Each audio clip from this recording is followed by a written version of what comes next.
Então, vamos lá. Esses conceitos, né, que são introdutórios, e lá tá como introdução ao estudo do movimento, eles são essenciais para que a gente compreenda como as coisas se dão.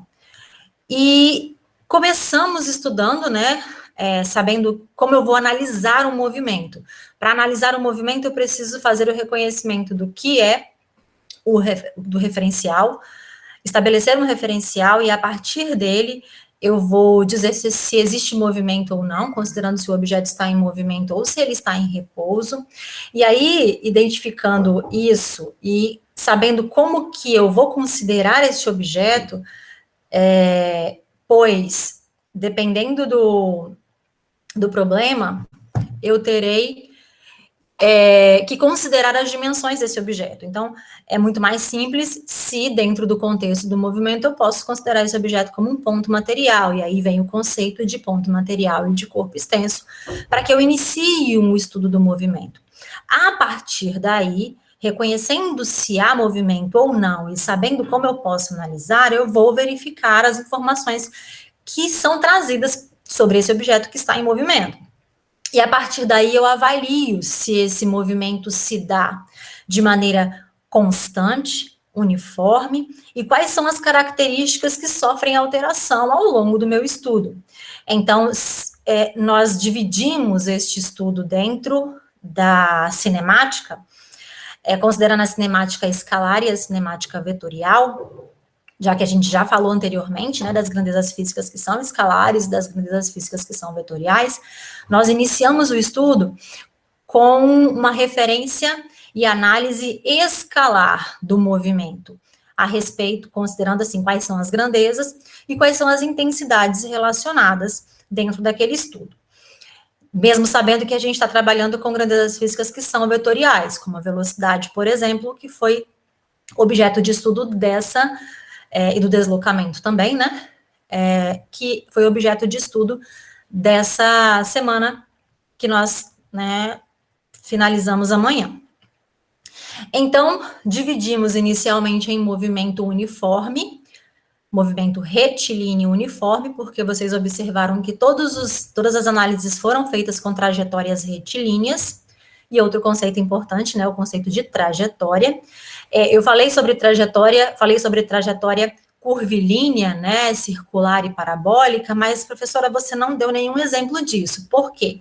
Porque para trabalhar essas trajetórias, eu preciso considerar também a referência vetorial da velocidade, da aceleração. E aí, a gente precisa trabalhar uma parte da física antes para descrever esses outros movimentos em trajetórias circulares e parabólicas.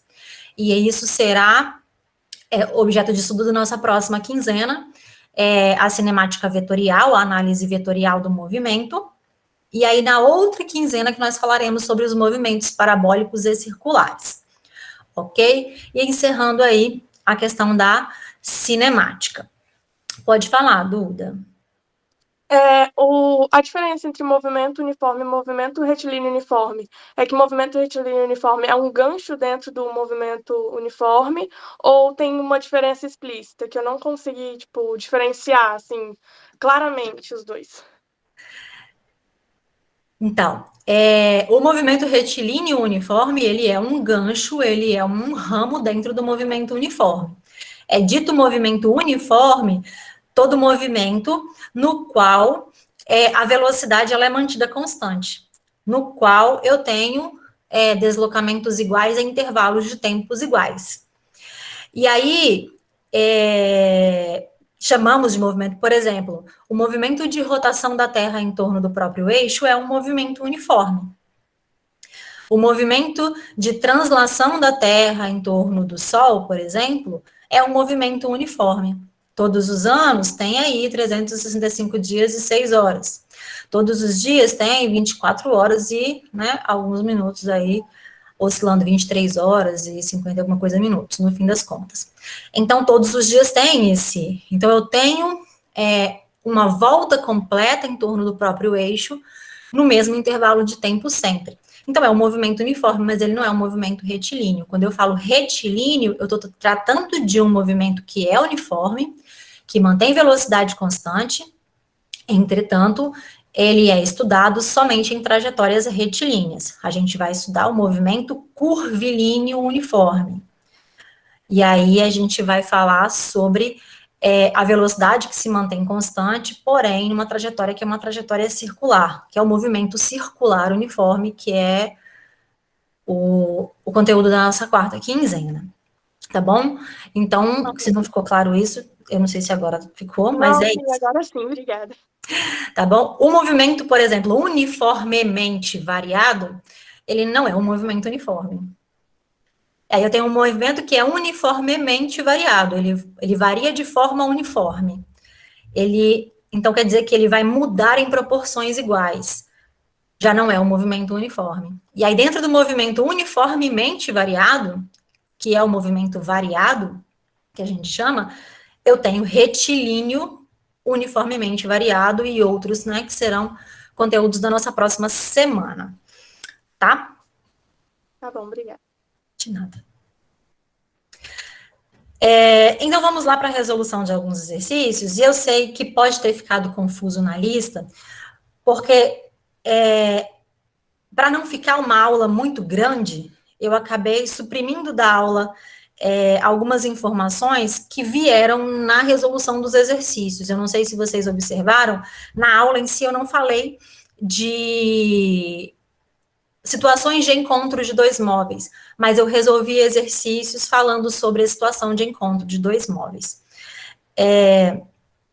A relação de velocidade relativa associada, né? Quando eu falo de velocidade relativa, eu estou falando de situações de aproximação ou de afastamento. E aí é uma coisa que se fala pouco, mas em sala de aula a gente acaba trazendo isso, né? E aí eu não fui colocando para não ficar um vídeo muito extenso, porque seria uma semana só, então trazer tantos vídeos para que vocês ficassem aí 3, 4 horas assistindo, eu achei que ia ficar maçante demais. E aí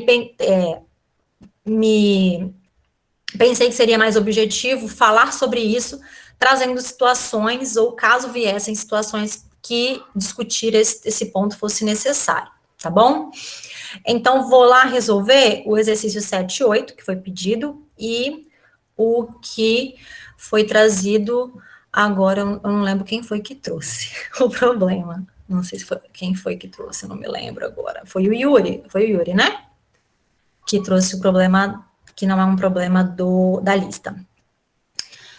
E aí agora eu vou para a página do atendimento, para a tela de resolução, e se vocês precisarem interagir comigo, precisarem que eu pare, que eu reexplique, que eu volte, eu peço que vocês abram o microfone rapidinho e me chamem, porque eu não vou estar visualizando a página do Meet, tá bom? Vamos lá. E aí eu quero que vocês me digam agora se vocês vão ver o meu pontinho mexendo na tela, porque eu estava dando mau contato na minha mesinha digitalizadora. Pontinho mexendo, estão vendo o pontinho mexendo? Não?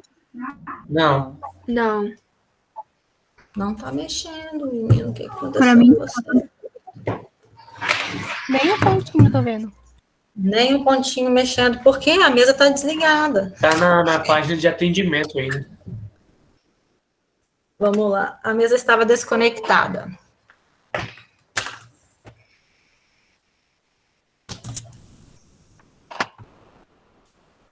Vou revisar um espaço aqui. Agora o pontinho mexe? Não. Não? Ainda não. Não. Ainda não? Agora apareceu. Muda a Aparece? aba do pontinho, professora. Agora apareceu. Isso, agora Agora foi. Pronto. Então, vamos lá. Para resolução do primeiro, que é o exercício de número 7. Exercício de número 7 aqui, que nem escrevi, que é o da lista. Um carro percorre a primeira metade de um percurso com velocidade escalar média de 40 km por hora. e a segunda metade com velocidade de 60 km por hora. Então, quando ele faz isso aqui, esse é um problema para trabalhar a diferença entre velocidade média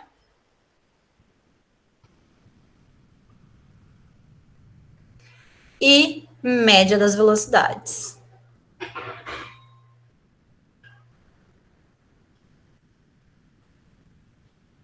E por que é importante falar disso?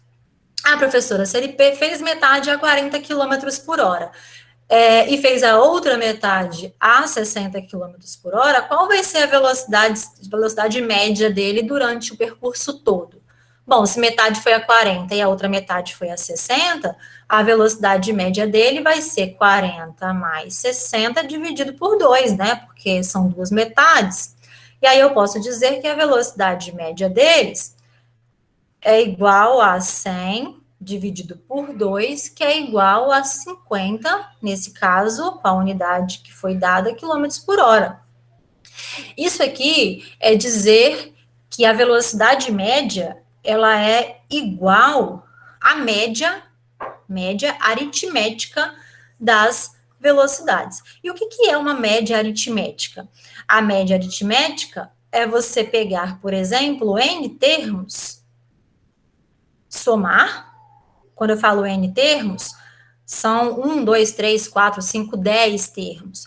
E aí eu vou somar o minha velocidade, por exemplo, né? A velocidade 1, mais a velocidade 2, mais 3 pontinhos aqui, a minha velocidade N, e eu vou dividir pelo quê? Vou dividir por N, que é o número de velocidades que eu estou utilizando. Fazer isso aqui é estabelecer a média das velocidades. Se eu tenho aí N velocidades em um movimento em si. Isso não é a mesma coisa que a velocidade escalar média. A velocidade escalar média, ela é a razão entre o deslocamento, o espaço percorrido ali pelo móvel, e o tempo gasto para percorrer aquele espaço. Isso é a velocidade escalar média. Então, o que está acontecendo nesse problema? Nesse problema, eu tenho aqui um deslocamento total, que é o meu ΔS. E aí, esse deslocamento, ele foi dividido ao meio. Ok? E aí, para ficar mais fácil de fazer a conta, esse ΔS total, eu vou chamar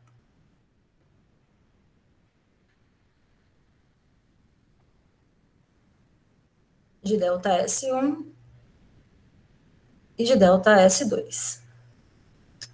Esse ΔS1 é a primeira metade.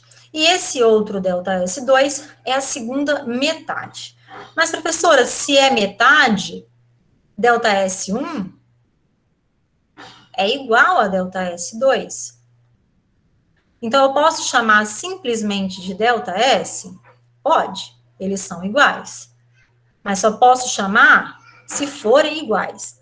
E aqui eu sei que é igual porque ele diz que é a primeira metade e a segunda metade. Beleza. Eu tenho um carro. Este carro, que eu vou representar por uma bolinha para ficar mais fácil, vai percorrer aí esse trecho. Correto? E aí ele vai fazer essa primeira metade com uma velocidade de 40 km por hora e a segunda metade com a velocidade maior de 60 km por hora. Ele vai gastar o mesmo tempo para percorrer essa primeira metade e a segunda? Não. Não. Porque como a velocidade aqui é maior, ele vai fazer esse trajeto mais rápido. Então, eu já sei que os tempos são diferentes, porque as velocidades são diferentes. E qual é a velocidade média durante todo o percurso?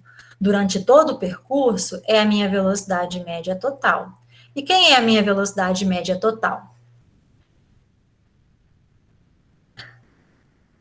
é delta Professor. S1 mais delta S2 dividido pelo tempo total. Oi? Mas ele não dá o deslocamento, ou dá? Não dá não, né? Como a gente vai descobrir ele se a gente não tem nenhum tempo?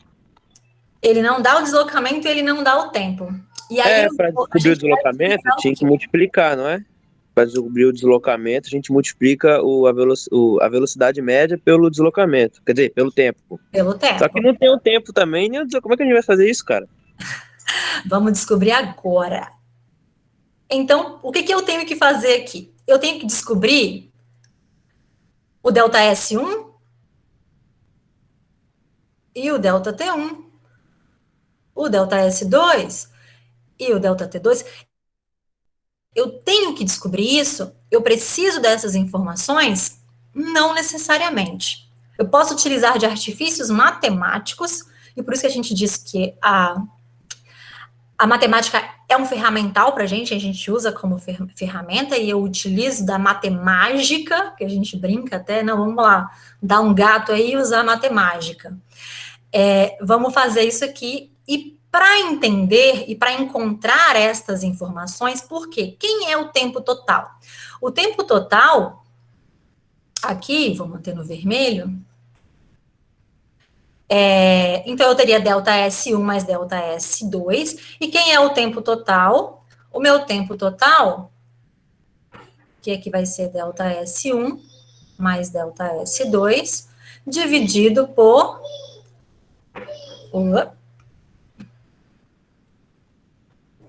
delta T1 e delta T2.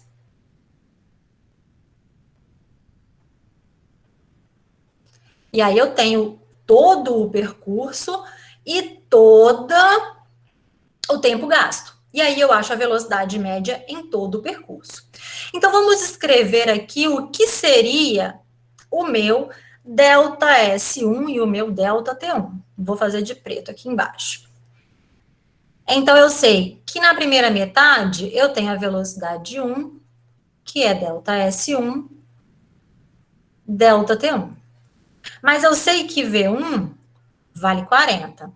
Então, eu sei que 40 é igual. Como eu sei que delta S1 é igual a delta S2, eu vou chamar simplesmente de delta S, tá? Tanto o 1 quanto o 2. É igual a delta S dividido por delta T1. Então, o que eu vou fazer? Como não tem ninguém aqui embaixo, tem 1, eu vou fazer outra coisa. Eu vou inverter, na verdade. Eu vou trazer esse 40 aqui para baixo, como se eu estivesse multiplicando, tá vendo? Ou vou fazer diferente. Vou multiplicar cruzado, que aí eu vou ter 40 vezes delta T1, que vai ser igual a 1 vezes delta S, delta S. E aí eu vou fazer outra coisa, porque o delta S, ele é comum tanto à velocidade 1 quanto na velocidade 2. E vocês vão perceber isso quando eu escrever aqui embaixo agora a velocidade 2, que é igual a delta S2 dividido por delta T2. Como eu já sei que a velocidade 2 é 60, eu vou escrever que 60 é igual a delta S, porque delta S1 é igual a delta S2, que eu vou chamar de delta S, dividido por delta T2. Não tem ninguém aqui embaixo, quer dizer que tem 1, então eu vou fazer a multiplicação de novo. Vai ser 60 vezes delta T2, que vai ser igual a 1 vezes delta S, delta S. Bom, como o delta S é um termo comum para ambas as velocidades, nos dois trechos, eu vou escrever quem é delta T1 em função de delta S. E aí, se está multiplicando deste lado da igualdade, eu posso passar para o outro lado da igualdade dividindo. E se tem uma igualdade aqui, eu posso simplesmente inverter a minha escrita, né? Ao invés de escrever... Alguém falou alguma coisa? Não. Então, eu vou pegar esse 40 aqui, vou passar dividindo, e que a Carlane não me ouça, né?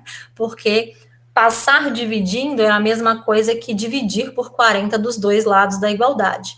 Então, se eu divido por 40 dos dois lados da igualdade, eu vou colocar aqui embaixo dividido por 40, e do outro lado da igualdade eu vou dividir por 40 também. Então, a gente na física, como a gente usa a matemática como ferramenta, e a gente não se atém tanto a esses termos, a gente passa dividindo, a gente passa multiplicando, ele tá positivo, ele passa negativo, tá bom? Eu vou utilizar esses termos. Então, eu vou escrever para vocês aqui que o meu ΔT1 vai ser igual ao ΔS dividido por 40. Enquanto o meu ΔT2, ele vai ser igual ao meu ΔS dividido por 60.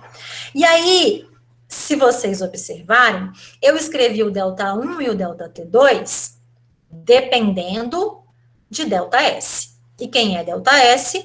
O tamanho da metade de todo o meu trajeto. Ok? E aí, com isso aqui, ó, que eu vou guardar no meu coração, porque ele vai ser extremamente útil, eu vou resolver, sem conhecer o tempo e os espaços, qual é a velocidade média total. Porque se ΔS1 é igual a ΔS2, então, se são iguais e eu chamei simplesmente de ΔS, eu posso dizer que 2 vezes ΔS é igual a minha velocidade dividido por ΔT1 e ΔT2. Não é isso? Beleza. Outra coisa que eu vou guardar no meu coração. E é isso aqui, junto com isso e com isso, que vai me dar a velocidade total. Para não ficar apertado, vou colocar na próxima página aqui. Só vou duplicar o slide lá. Achei que daria para fazer.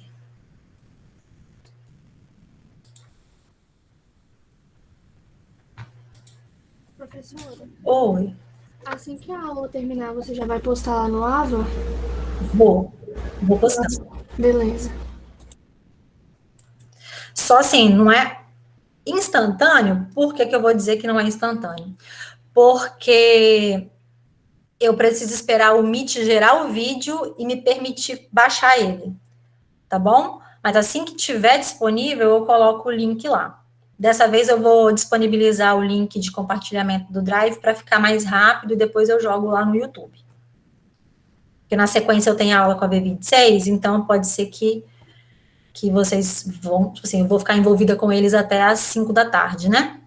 Então eu já vou disponibilizar lá direto o link do compartilhamento no Drive. Então, o que a gente tem? A gente tem que a velocidade média total, ela vai ser igual a quem? A 2 ΔS, ΔT1, mais ΔT2. E eu sei que ΔT1 é ΔS sobre 40, e ΔT2 é ΔS sobre 60. Então, como eu sei que isso aqui é o quanto vale o ΔT1 e o ΔT2, eu vou fazer o quê? Vou substituir aqui. Vou resolver de preto aqui, que tá me dando fadiga com esse vermelho. A velocidade média total, né? Eu tô falando da velocidade média total em todo o percurso, vai ser igual a quem? A 2 vezes ΔS dividido por ΔT1, que é ΔS sobre 40, mais ΔS sobre 60. Nossa, professora, agora complicou demais, porque você está dividindo por 2 frações aí, o que eu vou ter que fazer com isso? Vamos ajeitar esse menino aqui de baixo para ele ficar mais bonito. E aí a minha velocidade média total pode ser escrita como 2 vezes ΔS, e vamos ajeitar aqui embaixo. 40 e 60, eu vou tirar o mínimo. Vou tirar o mínimo aqui embaixo. E aí, tirando o mínimo aqui embaixo, eu vou fazer em função de 60. Porque 60 dividido por 40 vai dar 1,5. 1,5 vezes ΔS vai dar 1,5 de ΔS. Mais 60 dividido por 60 vai dar 1. 1 vezes ΔS, 1 ΔS. Então, a minha velocidade média total vai ser igual a 2 vezes ΔS dividido por 2,5 de ΔS sobre 60. E aí, a gente tem uma regra lá na matemática, que quando eu estou dividindo por uma fração, o que eu faço?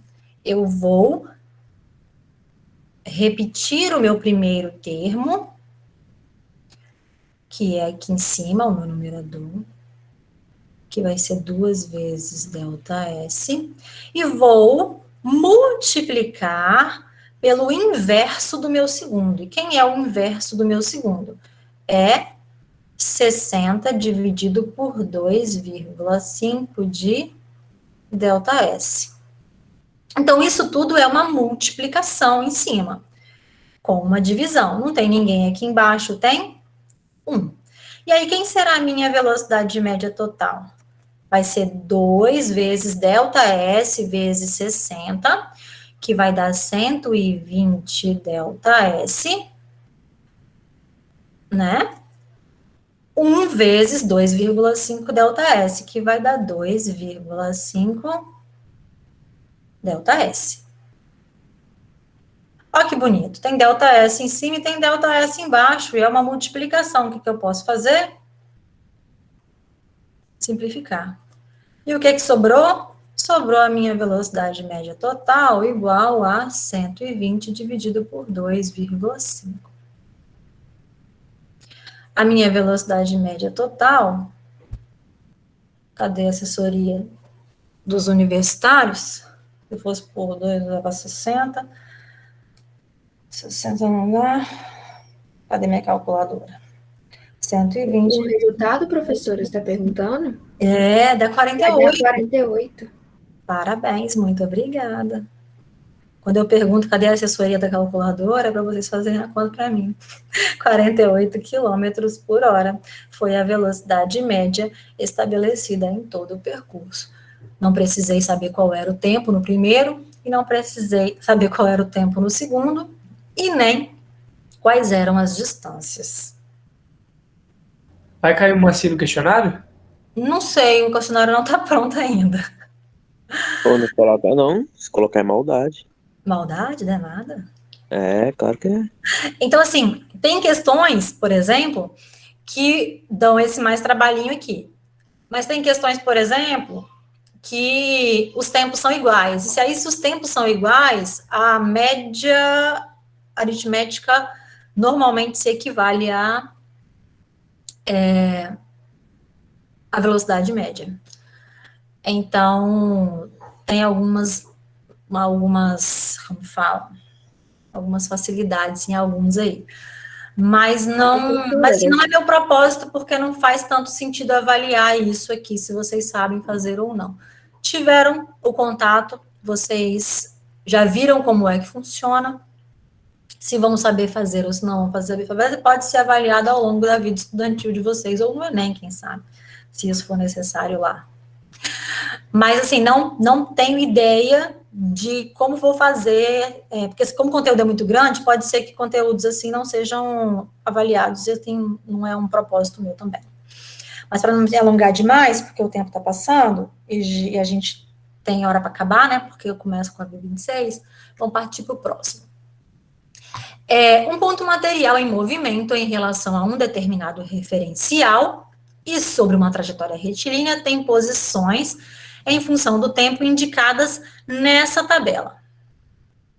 Então, ele me dá o tempo varia de 1 para 2, de 2 para 3, de 3 para 4, e aí a cada 1 segundo eu tenho as posições ocupadas. É como se eu tivesse uma trajetória, faz de conta que ela é retilínea, né?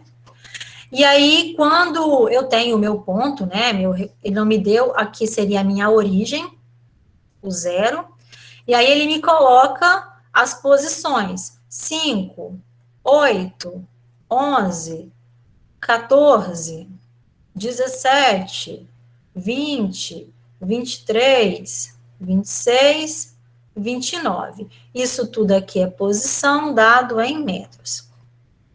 E aí, se você observar aqui, ó, 5, 8, 11, 14, 17, nós temos aqui a variação das posições ocorrendo de 3 metros em 3 metros. E o intervalo de tempo indo de 1 em 1 segundo. Então, a partir dessa tabela, eu estou pedindo para classificar o movimento entre progressivo ou retrógrado, determinar a posição inicial, o deslocamento no intervalo de 1 a 5 e a velocidade média nesse intervalo aqui do item anterior. Então, vamos lá para a letra A. Tem como classificar se o meu movimento é progressivo ou é retrógrado? Tem, para a gente lembrar o que é o movimento, né? O que é um movimento progressivo? A velocidade dele vai aumentando positivamente. Não, a velocidade dele não aumenta. É um movimento É um movimento a favor da retilíneo trajetória. uniforme. A velocidade, ela é constante. E o valor vai de menor para maior.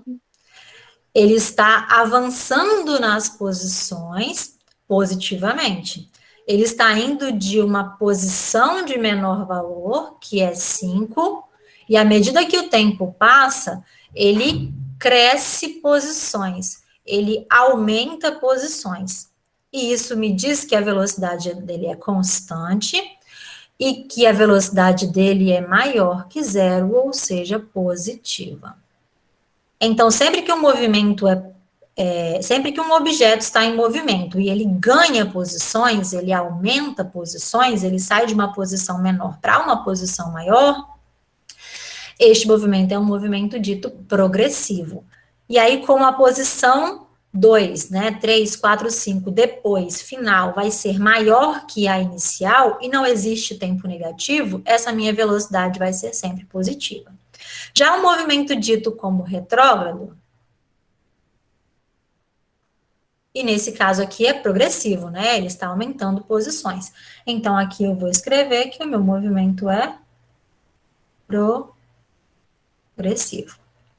Se fosse o contrário, se ele estivesse na posição 29 e o tempo aqui fosse o tempo 1, e aí no tempo 2, no tempo 3, ele estivesse diminuindo posições, a posição final seria uma posição menor do que a inicial.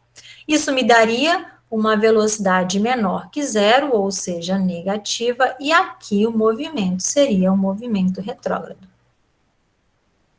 Retrógrado ou regressivo, tá? Depende da literatura, não faz diferença. Eu gosto de usar o termo retrógrado. Então, a letra A é progressivo, por quê? Porque ele está aumentando posições à medida que o tempo passa. Letra B. Letra B. Qual a sua posição inicial? Ah, professora, a posição inicial dele é 5, tá lá na tabela? Não. Qual é o conceito de posição inicial? Posição inicial é aquela posição S0, que é a posição relativa ao tempo igual ao tempo 0. 5 é a posição que ele estava no tempo 1, não no tempo 0. E aí, como que eu encontro qual é a posição inicial? Ah, professora, tem que escrever aquela função, então eu preciso descobrir qual é a velocidade. Não é necessário. É necessário que você entenda o que está acontecendo. Se a velocidade é constante e ele está avançando a cada 1 segundo 3 metros, Se aqui no 1 ele está no 5, no 0 ele estava onde?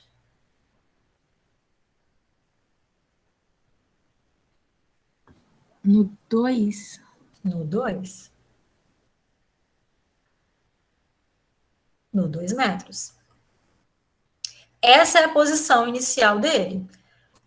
Bom, se no tempo 1 ele está no 5 e no tempo 2 ele está no 8, quer dizer que ele avançou 3 aqui, de 1 para 2. Então, de 0 para 1, ele vai ter avançado 3 também. Ele vai ter estado na posição 2 metros. Mas eu posso fazer isso, professora? Pode, não preciso representar isso? Bom, a posição inicial é a posição no tempo igual a 0. Logo, a posição inicial é a posição 2 metros. Qual o deslocamento no intervalo de tempo de 1 a 5 segundos? Bom, para falar de deslocamento, eu estou falando de ΔS. Esse ΔS é de 1 a 5. Então, eu tenho que utilizar as posições relativas S5 menos S1. Então, qual é o meu ΔS de 1 a 5 segundos? Posição em 5 segundos, 17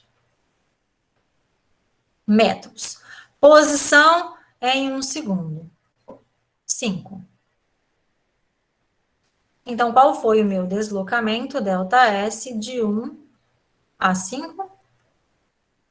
12 metros. E é isso.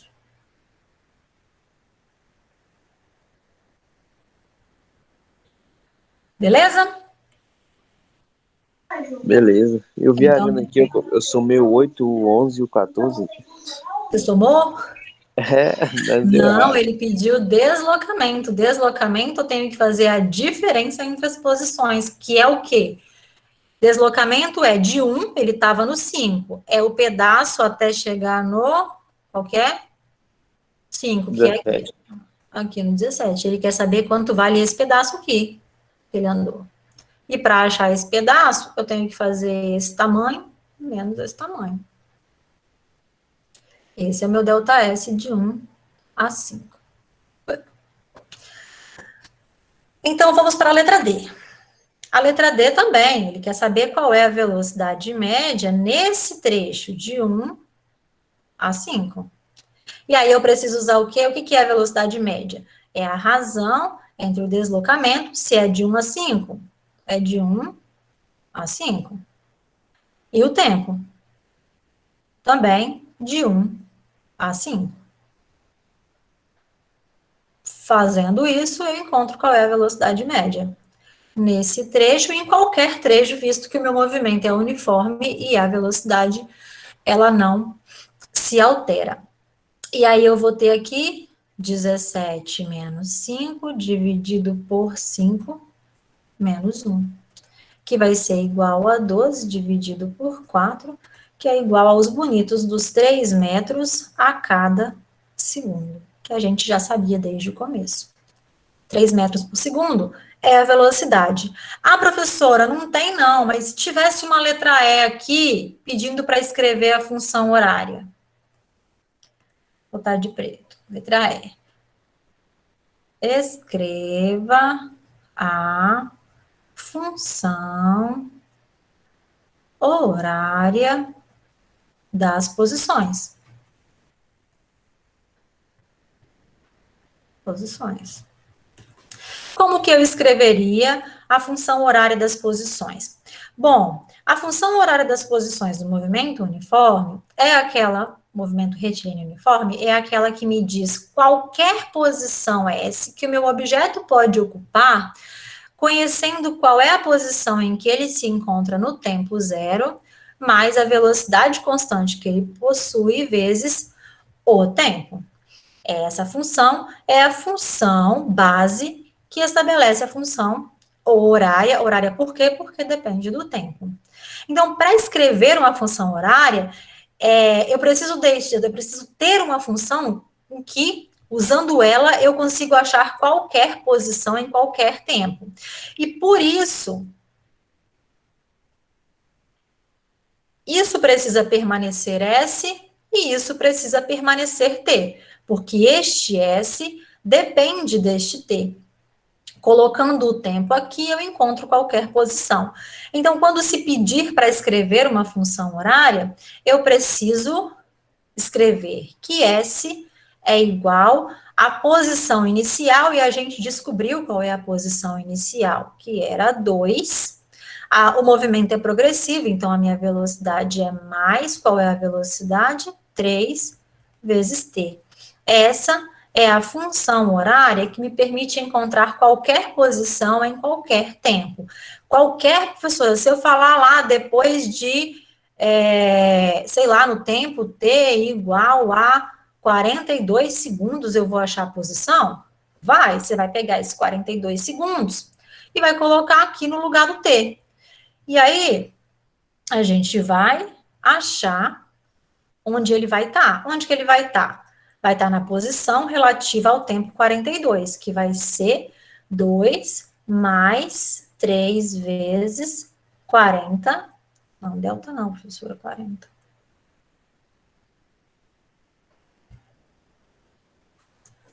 $42.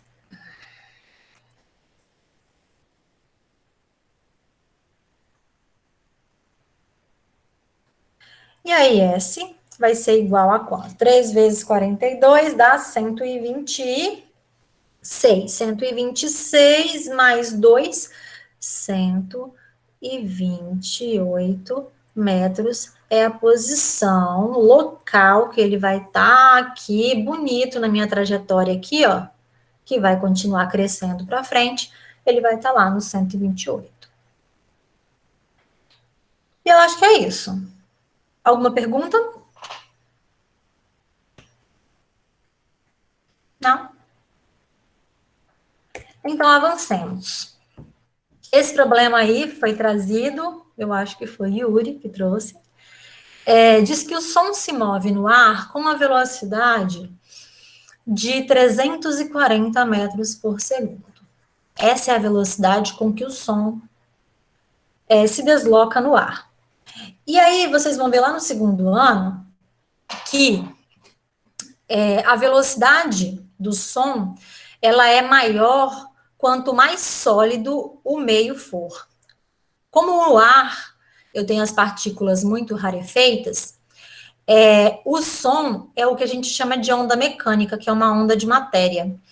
Então, ele precisa de matéria para se propagar. Como no ar, as partículas do ar, elas estão mais dispersas, né? Elas estão mais longe uma da outra, ele vai caminhar de uma maneira um pouco mais lenta do que ferro, por exemplo, que tem lá uma estrutura maciça, onde as partículas, né, as moléculas do ferro, da estrutura, estão mais fortemente ligadas, dando o formato, né, dúctil, né, o formato sólido mesmo e rígido que o ferro possui.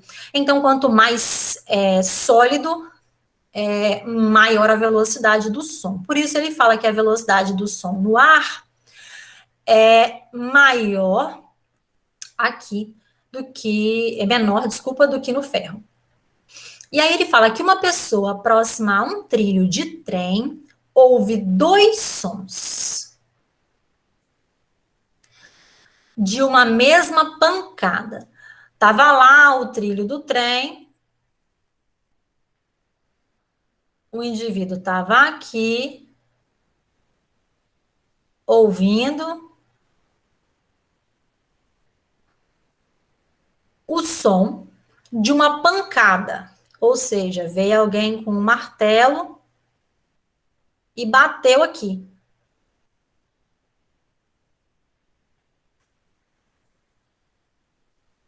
Proveniente dos trilhos, um proveniente do trilho e outro proveniente do ar, separados por 0,18 segundos. Então, o que aconteceu aqui? Ele quer saber qual o comprimento do trecho que separa a pessoa do lugar onde aconteceu a pancada. Então, vamos lá. o que que ele tá, bateu aqui.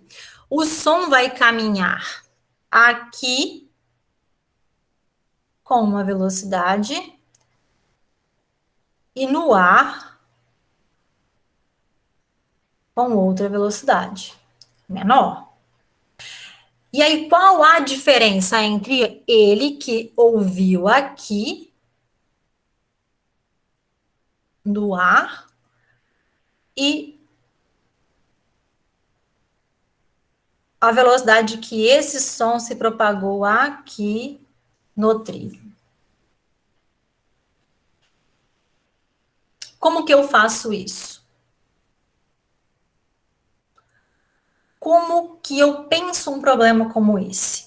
Eu estou falando de diferença entre os sons que ele escutou. Então, se a pancada foi dada aqui e ele está nesse ponto, o ΔS é o mesmo, correto? Seja pelo trilho, seja no ar, a distância que esse som vai ter que percorrer é a mesma. Da onde aconteceu a pancada e onde estava o indivíduo aí que ouviu esse som. E aí, como que eu posso resolver um problema como esse se eu conheço este deslocamento, não conheço os tempos, não conheço o deslocamento e não conheço e conheço simplesmente as velocidades. Ele me traz outra informação. Então, ele sabe que a diferença entre o tempo do som no ferro menos o tempo do som no ar é igual a 0,18 segundos. E é utilizando de artifícios matemáticos que eu vou resolver um problema como esse. Por quê? A velocidade do som no ar vai ser igual a quê? Ao ΔS dividido por quem? Dividido pelo ΔT do som no ar. E a velocidade do som no ferro vai ser igual ao mesmo ΔS dividido por quem? Por ΔT do som no ferro. Eu conheço quem é esse, e este aqui é igual a este. Professora, no caso, esse ΔS, ele vai ser a distância do deslocamento? É a distância que a pessoa se encontra da onde a pancada aconteceu, correto? Então, eu estou falando do som que vai ter que chegar no ouvido dessa pessoa aqui. Alguém bateu o martelo aqui. E o que é o som? O som é uma perturbação das partículas. Quando eu bati o martelo nesse ponto, eu perturbei as partículas desse ponto aqui. E aí, aquele barulho do pem, da pancada do martelo no trilho de ferro, vai andar com a velocidade aqui no trilho, mas também vai andar no ar e ele vai escutar. Então, a distância que eu bati até onde a pessoa ouviu, ela é a mesma tanto no ar quanto no ferro. Só que ele ouve com uma defasagem, por quê? Porque as velocidades são diferentes. Vai chegar de uma maneira diferente. O trilho de ferro vai continuar vibrando e o som vai se propagar nele. Vocês vão entender um pouco melhor essa questão quando vocês estudarem ondulatória no segundo ano. Mas aqui eu estou falando de velocidade média, de tempo e de distância. Que a distância que ele está é a mesma e o som vai ter que se propagar por aquela distância. E aí, substituindo o que eu tenho que substituir aqui, eu tenho quem? Eu tenho 340 igual a ΔS vezes ΔT. Vou botar aqui só do ar. E aqui eu tenho 3.400, que é igual ao mesmo ΔS vezes ΔT do ferro. Então, vou fazer aqueles ajustes bonitinhos, que não tem ninguém embaixo, tem um, não tem ninguém embaixo, tem um. Eu vou multiplicar cruzado aqui. Vou botar diferente, vou botar preto aqui. 1 vezes ΔS, ΔS. 340 vezes ΔT no ar, 340 vezes ΔT no ar. E aqui a mesma coisa. 1 vezes ΔS, ΔS. Que vai ser igual a quem? A 3.400 vezes ΔT do ferro. Beleza? Então, vamos lá. Mas, professora, eu tenho muita variável aí. Eu tenho ΔT do ar, que é diferente de ΔT do ferro. Eu não sei quanto que vale o ΔS. Mas eu sei... Desculpe. Eu sei que a diferença entre os tempos é de 0,18 segundos. O tempo que ele escuta um e o tempo que ele escuta o outro. Na verdade, é o inverso aqui. Desculpa, tá? Que o tempo do ferro ele vai ser menor do que o tempo no ar, porque a velocidade é maior. Vou só dar uma corrigida aqui, deixa eu botar o azul de novo. Só vou dar o negativo aqui, e aqui eu vou fazer positivo. Porque o tempo no ar é maior do que o tempo no ferro. E ele me deu uma diferença de tempo positiva aqui, tá vendo, né? Então, o tempo no ar é maior que o tempo no ferro. Eu vou ter que utilizar este argumento aqui. E vou ter que utilizar este outro argumento aqui, ó, porque esse ΔS é igual a esse ΔS, não é? Se existe igualdade, eu posso dizer isso aqui também, ó. Que ΔS é igual a ΔS. E se ΔS é igual a ΔS, 340 vezes o tempo no ar. Cadê o delta? Faltou o delta.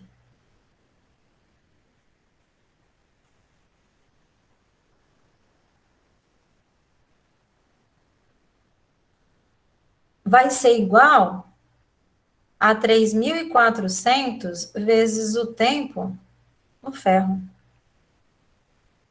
Vocês conseguiram entender até aqui? Mais ou menos. Eu só escrevi as duas funções usando as informações que me foram dadas. Por quê? Uma pessoa fez um barulho lá fora. Bateram a campainha da minha casa. Bateram lá no portão. Não bateram, bateram no meu portão da garagem lá. Pegaram e bateram. Toque, toque, toque, toque, toque. Eu escutei daqui de dentro. Só que o que aconteceu é ele escutou dois sons que vieram da mesma pancada. Alguém bateu no trilho do trem e essa pessoa que estava a uma distância ΔS ouviu dois sons. Um som que veio pelo trilho, ele estava ali perto do trilho do trem, e o outro som que veio pelo ar. Então, por que ele ouviu dois sons? Ele ouviu dois sons porque esse som caminhou com velocidades diferentes por dois meios diferentes. Um caminhou no ar e o outro caminhou no ferro. Mas todos os dois sons dessa pancada percorreram a mesma distância, que é da onde a pancada aconteceu para onde essa pessoa estava para ouvir. Então, este é o argumento que eu vou utilizar como principal. Os dois sons percorreram a mesma distância. Mas como que ele conseguiu perceber que eram dois? porque tinha uma diferença de tempo entre um som que chegou na orelha dele e o outro. Mas por que que tinha diferença de tempo? Porque o som vai no ferro mais rápido do que no ar. Então, primeiro ele ouve o som que veio pelo trilho no ferro, porque ele estava aqui na beiradinha do trilho, e depois de 0,18 segundos ele ouviu o outro som da pancada, que foi o som que veio pelo ar. Então, ele, sabendo disso, eu consigo, como? Tanto pelo trilho quanto pelo ar, esse som percorreu a mesma distância, que é a distância que a pessoa estava da onde a outra que bateu o martelo fez a ação, eu consigo descobrir qual é essa distância. Então, são artifícios que são utilizados muito, né? Por exemplo, para você... Não sei se vocês já viram em algum filme. Peraí, tá lá no faroeste e tudo mais, e aí eles pegam e colocam o ouvido na terra. E aí, se você tira da terra, você não ouve o cavalgar dos cavalos. Pocotó, pocotó, pocotó, pocotó, pocotó. Não ouve. Mas quando coloca o ouvido na terra, a pessoa consegue saber que tem cavalo, pessoas se aproximando. Por que que consegue botar o ouvido na terra e perceber que tem algum som, alguma coisa vindo, e no ar não consegue? Porque tem essa diferença de tempo, porque no ar o som caminha de uma maneira mais lenta do que no solo, do que no ferro, do que num objeto sólido. Então, esse problema, ele traz essa perspectiva, e ele já me deu a diferença de tempo entre um barulho e outro. É como se fosse assim, botar o ouvido no trilho, botar e ouvir pelo ar, mais ou menos isso. O problema, ele não traz uma riqueza de detalhes, mas é como se fosse uma situação como essa. E aí, para fazer isso, o que que eu tenho que analisar? Como que eu escrevo a velocidade do som no ar? Fazendo o deslocamento do som, precisa percorrer em ΔS pelo tempo que ele vai gastar para isso. Como que eu calculo a velocidade do som no ferro? Fazendo a distância que ele vai ter que percorrer, e eu sei que é a mesma distância, e o tempo que vai ser gasto para isso. E aqui embaixo, eu só substituí as velocidades, mantive o deslocamento, que é o comprimento do trilho, que ele está perguntando, que separa a pessoa do lugar onde a pancada aconteceu,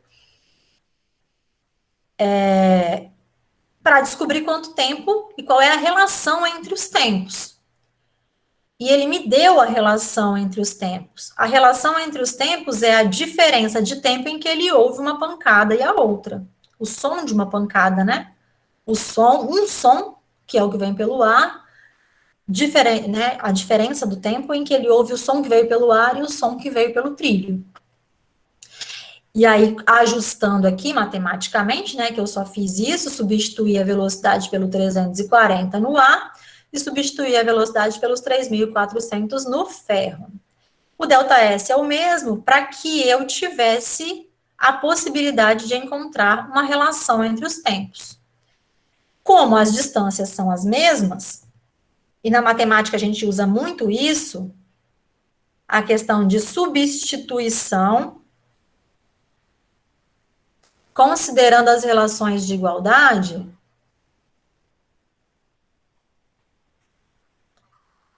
por quê?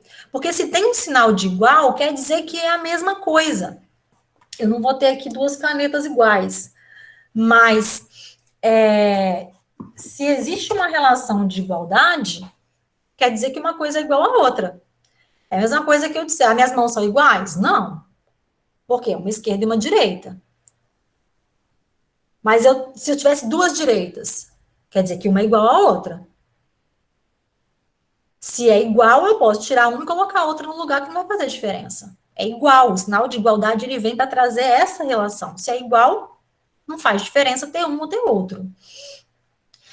Então, se a distância é a mesma, e essa distância pode ser escrita como 340 vezes o tempo para o ar, do som no ar, que é maior, ou Foi três- aí que eu não entendi muito bem, porque ali em cima estava dividindo, aí você dividiu cruzado, no caso? eu Ou você multipliquei cruzado. multiplicou cruzado, no caso, né? Isso. Eu fiz 1 vezes delta S. 1 vezes delta S é delta S.